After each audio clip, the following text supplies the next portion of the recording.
वक्रतुंड महाकाय सूर्यकोटि समप्रभः निर्विघ्नं कुरु मे देव सर्व कार्येषु सर्वदा। गुरुदेव के आशीर्वाद से प्राचीन मंत्रों की इस श्रृंखला में एक बार फिर आप सभी का स्वागत है।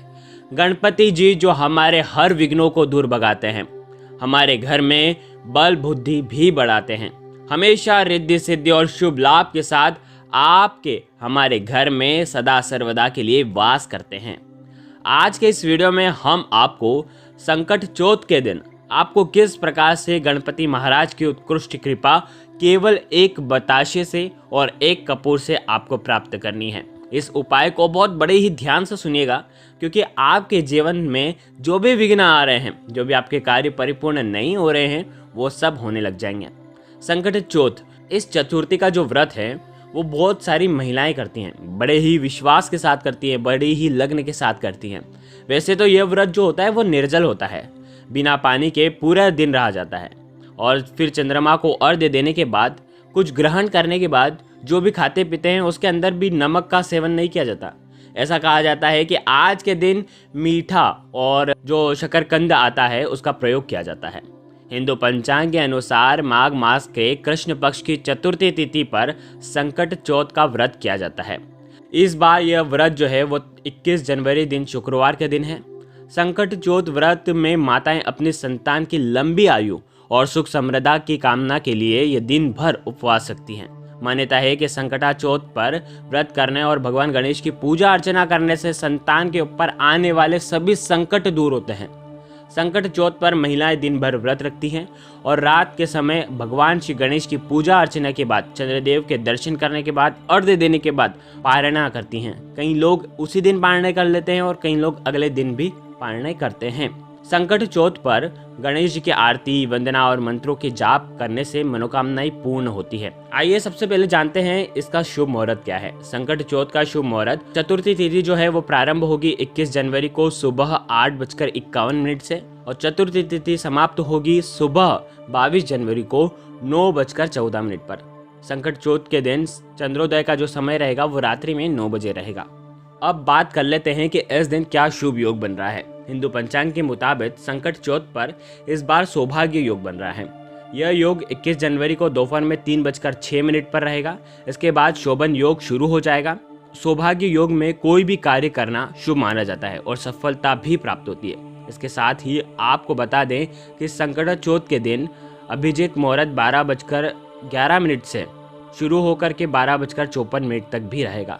लेकिन ये जो हम उपाय आपको बता रहे हैं ये आपको रात्रि में ही करना है। बड़े भक्ति भाव से आपको ये उपाय करना है। ग्रंथों के अनुसार सभी संकष्टी चतुर्थी व्रतों में संकट चौथ या संकटा चौथ सबसे महत्वपूर्ण होती है। इस दिन व्रत रखने से सुख सौभाग्य की प्राप्ति होती है और इसी दिन व्रत रखने से सभी संकटों का नाश भी होता है।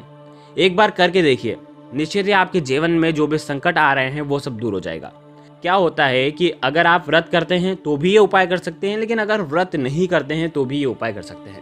इसलिए इन व्रतों की, इन पावन दिनों की महत्वता कई गुना होती है। इसीलिए इन उत्कृष्ट दिनों पर ही जो आपके जीवन में उपयोगी हो, जो सार्थक सिद्ध हो।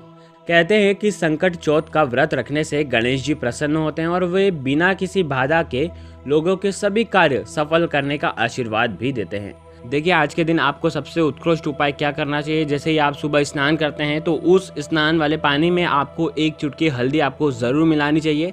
इससे आपके सौभाग्य में वृद्धि होती है, जिससे आपका सोया हुआ भाग्य चमकेगा। आपके जीवन में तेज की प्राप्ति आपको होगी। स्नान करने के पानी में आप गंगा जल भी डाल सकते हैं, अगर हो तो डाल दीजिए, नहीं तो आप एक चुटकी हल्दी आप डाल करके भी नहा सकते हैं। ध्यान रखें, जब भी ये पूजा कर रहे हैं आप, या आज पूरे दिन ही अगर आप लाल वस्त्र पहने तो बहुत ही अति उत्तम रहेगा, या आप थोड़े से पीले वस्त्र भी पहन सकते हैं। अगर महिलाएं हैं तो आपको मेहंदी लगानी चाहिए, बिल्कुल सजना संवरना चाहिए आज के दिन। और आज के दिन हो सके तो ज़्यादा से ज़्यादा ओम गण गणपते नमः इस मंत्र का आपको जाप करना चाहिए। वैसे तो ये जो व्रत है ये माँ गौरी को प्रसन्न करने का है। माँ गौरी से गणपति जी के प्रसन्न होने के लिए ज़रूर आपको आशीर्वाद मांगना चाहिए। ये सारी चीज़ आप करेंगे। देखिए, ये जो उपाय है ये आप चंद्रोदय के समय आपको करना चाहिए। देखिए, अब आपको क्या करना है, आपके घर पर ही आपको ईशान कोण यानी कि नॉर्थ ईस्ट कॉर्नर पर आपको एक पार्ट रखना है। उसके ऊपर लाल वस्त्र या पीला वस्त्र आप बिछा दें।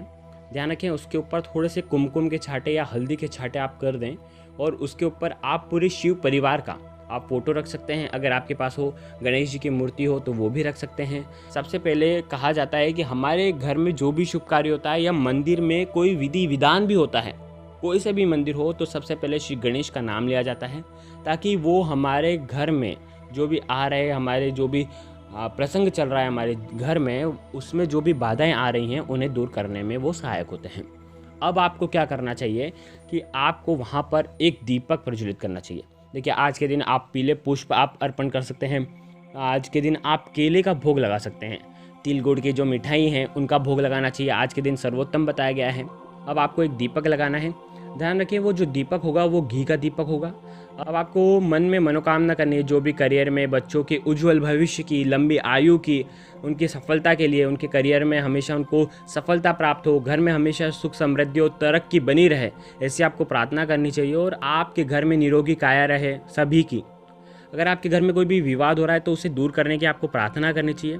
ध्यान रखिए, गणेश जी को कभी भी तुलसी दल नहीं चढ़ाई जाती, तो इसका विशेषकर आपको ध्यान रखना है। और जीवन से आ रहे संकटों को दूर करने की आपको प्रार्थना करनी है। अब आपको क्या करना है, आपके सीधे हाथ में आपको एक बताशा लेना है और आपको ये प्रार्थना करनी है। ये श्लोक का जाप आपको कम से कम 3 बार करना है। श्लोक इस प्रकार है, त्रिलोकेश गुणातीत गुणुक्षोम नमो नमः, त्रिलोक्य पालन विभो विश्वव्यापिन नमो नमः। इस मंत्र का आपको जाप करना है, कम से कम आपको 3 बार जाप करना है। सीधे हाथ में आपको बताशा ले लेना है। ध्यान रखें, ये जो बताशा होगा, इस श्लोक का अर्थ क्या है, हे त्रिलोक्य के भगवान, हे गुणी, हे मेघावी, आपको बार बार नमस्कार है।